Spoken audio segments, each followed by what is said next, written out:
The President of the United States' word, his or her word, is the single most valuable asset the country has.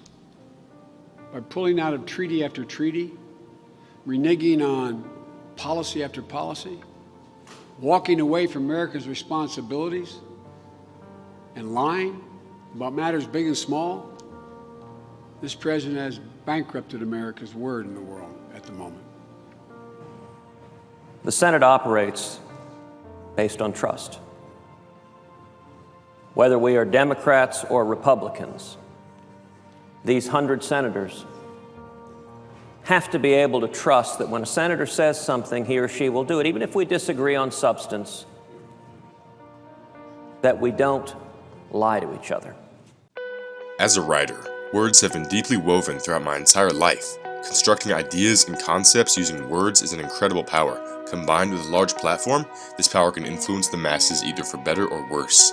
That is why I'm baffled by the fact that our sitting president has told over 13,000 lies or misleading claims while in office and is yet to receive a penalty.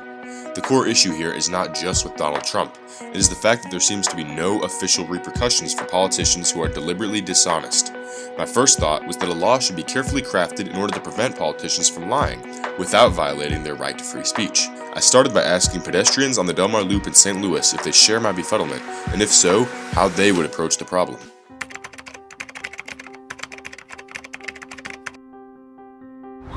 Yeah. Definitely. Yeah. No. I don't think so. No.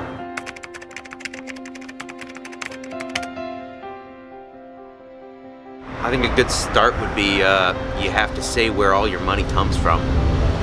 If we don't know where it's coming from, it's kind of hard to hold you accountable.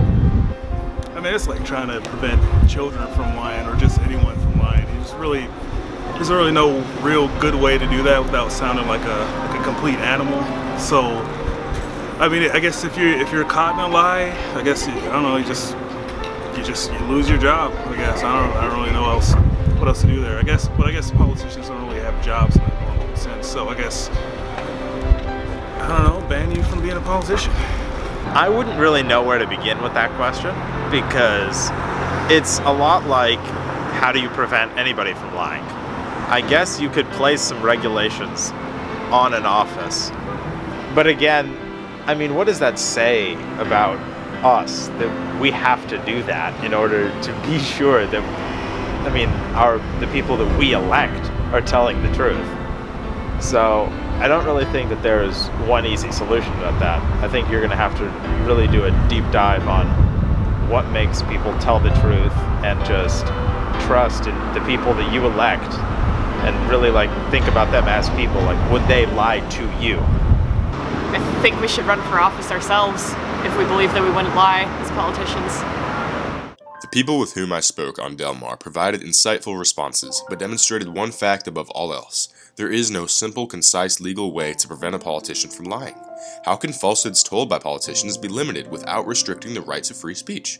While I initially approached the issue with the idea of finding a legal restraint that could be put in place, people seem to believe the answer resides not in additional laws, but in establishing an awareness and a sense of authority amongst the American people. But to gain a deeper knowledge of the real possibilities, I consulted with two lawyers who have notable expertise on the power of words. It's really the job of the press or the news or the journalists to sort of hold our public figures to what they say. I have never seen a criminal case where a politician or a person in power has been prosecuted criminally for a promise that was not kept. What our current president has done in maligning the media has created a sort of unique opportunity for him to speak with impunity.